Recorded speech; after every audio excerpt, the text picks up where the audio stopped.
Estamos de volta com o nosso CJC+, e hoje o nosso tema gira em torno de você. Você que quer ser líder, fala assim, poxa, Carla, eu sinto que eu nasci para isso, né? Eu quero ter o meu diferencial, só que às vezes eu acho que eu não sou capaz por causa de algumas coisas. Eu preciso ser moldado. Existe algo que eu possa fazer que possa me moldar? A gente vai mostrar para você que isso é possível. Ou então você fala assim, tem aquelas crianças, né, na sua casa e fala assim, poxa, eu não posso dar um futuro legal para o meu filho, eu fico muito triste com isso. Às vezes eu mesmo me cobro por isso, mas infelizmente a nossa família é muito humilde e não tem como oferecer isso para a criança. Eu quero que ele seja o diferencial da família. Não é porque eu não tive que o meu filho não vai ter. Eu quero que ele faça diferença no mundo, aqui principalmente no nosso país. E aí? É possível isso também? A gente vai mostrar aqui, né, Ju? É verdade. Hoje o nosso tema está sendo voltado para iniciativas diferentes. Tanto que o nosso tema hoje são iniciativas do bem, meu amigo. Você conhece algum trabalho que é voltado de uma forma totalmente projetada para ajudar o próximo, para ajudar as pessoas a se ajudarem? Hoje a gente está falando sobre isso e para nos ajudar nesse assunto, a gente vai receber aqui convidados ao longo do programa. E nesse bloco, vamos receber ele, que é fundador da Equipar e Inspirar, que é o Bruno de Almeida. Seja bem-vindo, Bruno, tudo bem? Tudo bem, obrigado pelo convite, um prazer. Prazer todo nosso, Bruno. A gente já quer começar aqui perguntando. Fala pra gente um pouco o que é o Inspirar. O nome é maneiro, né? Inspirar e Equipar e Inspirar. Equipar e Inspirar. Já tá dando ali a deixa, né? Pelo menos no nome a gente passa, né? A ideia da Equipar e Inspirar basicamente é a seguinte: a gente tem algumas atuações, algumas atividades. A principal é o que a gente chama de Escola de Liderança Brasileira, onde a gente traz um treinamento, um conteúdo para a gente desenvolver a liderança da pessoa no que a gente acredita ser uma escola brasileira. Porque se a gente parar para analisar hoje, talvez assim, se eu perguntasse para você qual o maior problema do mundo hoje, qual o maior desafio do mundo hoje, basicamente a gente vai falar sobre fome, violência, mas a gente não vai fugir de uma coisa que é a migração, problema de fronteira. A dificuldade entre aceitar o que é diferente, a dificuldade entre aceitar outras crenças, outras culturas, o mundo está enfrentando isso hoje, a Europa está enfrentando isso hoje. A boa notícia é que o brasileiro enfrenta isso há 500 anos. O que está começando a acontecer lá, essa miscigenação de pessoas, aceitação, adaptação do diferente, a gente, com todos os nossos erros, a gente passa por isso há 500 anos. Então, a nossa Escola de Liderança Brasileira passa sobre esses traços, o que a gente acredita ser a liderança do futuro. Traços que a gente tem como multiculturalidade, adaptação, improviso, que talvez faltem para eles, a gente tem aqui no nosso ecossistema, já é dado para a gente. Além disso, a gente tem cursos de oratória, apresentação pessoal, publicidade, coisas desse tipo. É basicamente isso. Bacana. E pegando o gancho do que você falou, você coloca muita questão do brasileiro, daquilo que ele já tem há bastante tempo. Você acha que essa questão de liderança, ela, em algumas pessoas, ela além do aprendizado, ela vem da genética? Tem gente que já nasce com aquele negócio, esse cara nasceu com um tino de liderança, isso existe mesmo? Tem, isso é uma boa pergunta. É inegável que tem gente que parece que já nasceu com alguma coisa ali, né? Ele já tem uma capacidade de falar em público, ele já tem uma capacidade de aglutinar mais pessoas. Isso não é mais notícia, isso é verdade. A notícia é outra. A notícia é que liderança é um conjunto de habilidades. E todas as habilidades podem ser aprendidas. Então, se a gente definir a liderança como capacidade de influenciar, e para influenciar você vai precisar ter capacidade técnica, capacidade de se relacionar e capacidade de falar em público, são habilidades que dá para aprender.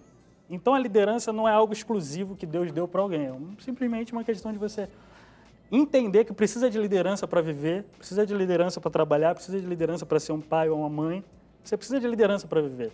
Então, é extremamente possível você desenvolver isso e é o que a gente precisa, né, cara? Cada vez mais. Então, qualquer pessoa pode se tornar um líder. É isso aí, qualquer pessoa. Tem gente que parece que já vem lá na frente. Na caixinha, assim, né? Já vem lá na frente, esse aí sabe tudo e é verdade. Realmente parece que pessoas que vêm com alguns traços de liderança.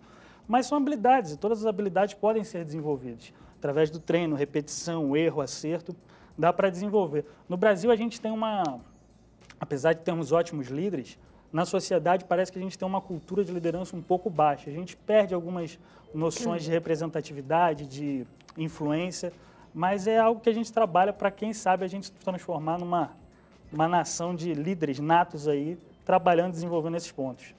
O que não pode faltar em um líder que vocês ensinam? O que não pode faltar nele de jeito nenhum? Olha, apesar, eu sou evangélico, eu sou cristão, sou evangelista, mas quando eu trabalho para fora, para a igreja, para empresas, para iniciativa privada, não tem como deixar de usar o maior exemplo de liderança de todos os tempos. Querendo ou não, é Jesus Cristo. Seja como Messias ou como homem histórico, igual esse cara, nunca houve. E na figura de Jesus, um líder que tem mais de 2000 anos e que a influência dele continua trabalhando, mesmo depois da ida dele, 2000 anos, quem alcançou isso? Não pode faltar uma coisa que não falta na maioria das nossas igrejas, que é basicamente isso aqui. Se eu pergunto para vocês, qual é a empresa, qual é a organização, qual é o time que está há 2000 anos crescendo em constante crescimento? A gente pensa em marcas de refrigerante, a gente pode pensar em marcas de carro, mas não é nenhuma dessas. A única organização que vem crescendo há 2000 anos é a igreja. É a igreja. E em expansão, cada vez mais tendo mais adeptos. Por quê? Um dos pilares disso é a cultura de liderança que a igreja tem. Quase que no automático, quando você chega numa igreja, quase que no automático você é forçado a ser um líder, mesmo que intuitivamente. E aí surge a pergunta, qual é o traço maior de liderança que não pode faltar? Na pessoa de Jesus Cristo, a gente percebe que você pode ser muito bom falando em público, você pode ser muito bom de organização, você pode ser muito bom de visão, mas se você não tiver uma coisa chamada amor, cara, aquilo não vai ser sustentável. A tua liderança pode durar 2 anos, 3 anos, mas se você não tiver o amor, e aí de amor a gente está falando de empatia, simplicidade, se colocar no lugar do outro, pode ter certeza que a tua liderança está condenada, ela tem um prazo de validade, uma data de validade, ela vai morrer. Então pode soar até bem bonitinho de falar, mas é verdade. Sem amor, cara, a tua liderança tem data para acabar.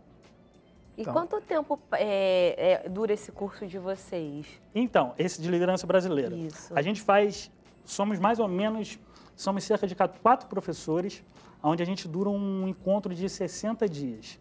A maioria desses dias é online, onde a gente tem recurso não só em salas em grupo, mas individual, e a gente passa de 3 a 4 dias juntos, tendo aquela experiência. Seja políticos, pessoas de iniciativa privada, evangélicos ou não, pessoas que já vieram e fizeram. É uma experiência genial, porque eu acho que uma das demandas desse curso é a necessidade que a gente tem de se alegrar de ser brasileiro, né, cara? Isso eu acho que falta na gente, de bater no peito e falar, eu sou brasileiro mesmo. E temos muita coisa errada, temos muito preconceito, temos muito gaps que a gente precisa melhorar, mas a gente tem coisa boa. E eu tenho certeza que sem esse orgulho próprio do lado bom, se a gente não tiver essa certeza, essa inteireza de coração, a gente não vai muito longe. Esse orgulho eu acho que falta para a gente, para bater na mesa e falar, a gente é brasileiro e vai fazer esse negócio aqui dar certo.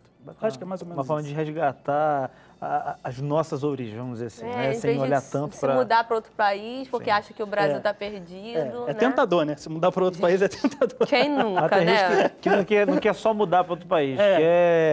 Se possível, não quer nem que ninguém sabe que eu sou brasileiro, vamos dizer assim, né? E tem motivo para isso, né? Mas se a gente foi em 1500 lá, o que aconteceu em 1500 quando Pedro Álvares Cabral descobriu o Brasil? Na Europa inteira, praticamente, se falava que aqui era um novo mundo. Ou seja, muitas pessoas também vieram para cá. Muitas pessoas foram obrigadas a vir, mas muitas pessoas vieram. Aconteceu isso com Portugal também, eles vieram para cá. Se a gente for olhar no início do século passado, inclusive agora, há 10 anos, com algumas revistas econômicas mundiais, profetizando o Brasil como o lugar do futuro. Desde 1500 nós somos profetizados como o país do futuro, cara. Por que isso não acontece? É basicamente isso que a gente está falando. Essas inseguranças, esses gaps que a gente tem, mas é bater na mesa e falar, vamos ser o país do futuro, então, do presente.